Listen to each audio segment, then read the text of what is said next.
नमस्कार साथियों, GK fact में आपका स्वागत है। आज अपन जीके में थार से संबंधित यानी कि रेगिस्तान यानी कि थार में चांदल नलकूप है, इसी प्रकार थार का गड़ा है, थार की वैष्णो देवी, थार का जलमहल, इन्हीं की चर्चा यानी कि थार से संबंधित जितने भी फैक्ट हैं उनकी चर्चा अपन इस क्लास के माध्यम से करेंगे। तो देखिए साथियों, अपना सबसे पहले आता है आज थार से संबंधित यानी कि थार का गड़ा। कौन सा है? थार का गड़ा।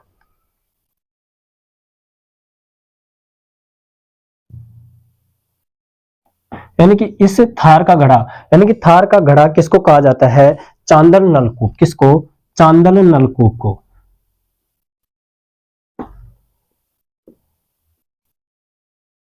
इस चांदल नलकूप को क्या कहा जाता है? थार का गड़ा। और ये चांदल नलकूप कहां पर है? जैसलमेर। कहां पर? जैसलमेर के अंतर्गत चांदल नलकूप एक वो है जहां पर, जो कि कहां पर है, जिसको क्या कहा जाता है? थार का गड़ा। क्या कहा जाता है? थार का गड़ा। और थार का गड़ा से संबंधित क्या है? चांदल नलकूप। चांदल नलकूप को क्या कहा जाता है? थार का गड़ा, जो कि कहां पर है? जैसलमेर के अंतर्गत। अगला आता है अपना थार का कल्प वृक्ष। क्या? थार का कल्प वृक्ष।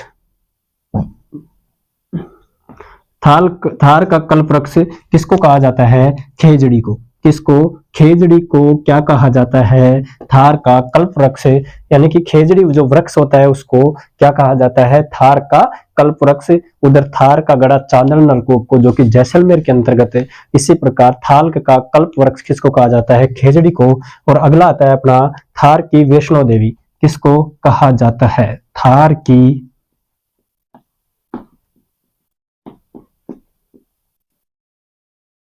वैष्णो देवी। थार की वैष्णो देवी किसको कहा जाता है? तन्नोट माता। किसको? तन्नोट माता। और इस तन्नोट माता का मंदिर भी कहां पर है? जैसलमेर के अंतर्गत है, जिसको भी क्या कहा जाता है? थार की वैष्णो देवी। अगला होता है अपना थार का जलमहल। किसका जलमहल? थार का जलमहल। थार का जलमहल किसको कहा जाता है? बाटाडू का कुआं। किसका? बाटाडू का कुआं को क्या कहा जाता है? थार का जलमहल। बाटाडू का कुआं। बाटाडू को कुआं को क्या कहा जाता है साथियों? थार का जलमहल। जबकि थार का गड़ा चांदल नलकूप जैसलमेर को कहा जाता है। इसी प्रकार थार की लता। अगली कौन सी आती है अपनी? थार की लता। थार की लता किसको कहा जाता है? रुक्मा देवी को। किसको? रुक्मा देवी को क्या कहा जाता है? थार की लता। रुक्मा देवी को क्या कहा जाता है? थार की लता। अगला आता है अपना थार का सागवान। थार का सागवान।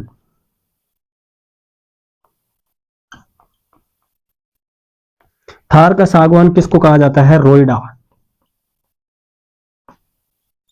रोइडा को क्या कहा जाता है? थार का सागवान। थार की गंगा लूनी नदी कौन सी है? थार की गंगा।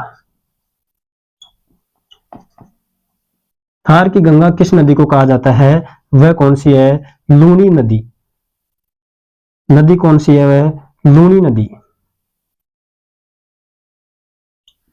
थार की गंगा किस नदी को कहा जाता है? लूनी नदी को। जबकि थार का चीता गोडाउन। थार का चीता। थार का चीता किसको कहा जाता है? गोडाउन। थार का चीता किसको कहा जाता है? गोडाउन को। जबकि थार की जीवन रेखा इंदिरा गांधी नहर परियोजना किसको कहा जाता है? थार की जीवन रेखा।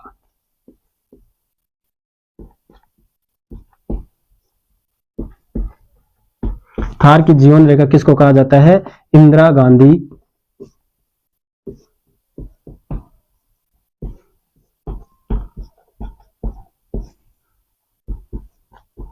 इंदिरा गांधी नहर परियोजना है, उसको क्या कहा जाता है? थार की जीवन रेखा। थार होटल, जो कि कहां पर है? बाड़मेर के अंतर्गत। कौन सी hotel? Thar hotel. Thar hotel कहां पर है साथियों? बाड़मेर में। थार होटल कहां पर है? बाड़मेर के अंतर्गत। अगला आता है अपना थार महोत्सव। कौन सा? थार महोत्सव।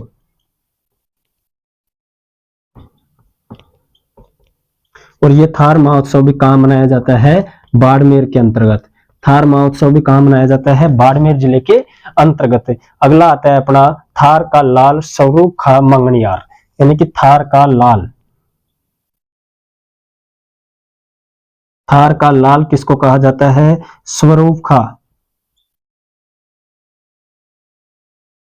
मंगनियार।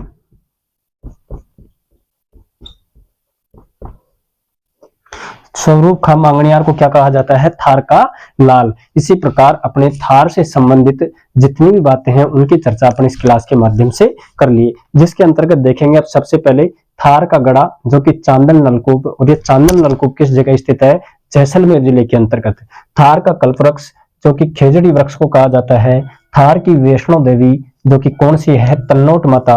और थार का जलमहल जो कि बाटाड़ू का कुआ, और बाटाड़ू का कुआ भी क्या कहलाता है? थार का जलमहल। थार की लता किसको कहा जाता है? रुक्मा देवी को। जबकि थार का सागवान रोइडा जो वृक्ष होता है उसको कहा जाता है।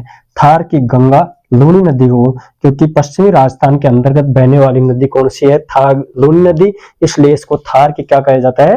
थार की गंगा।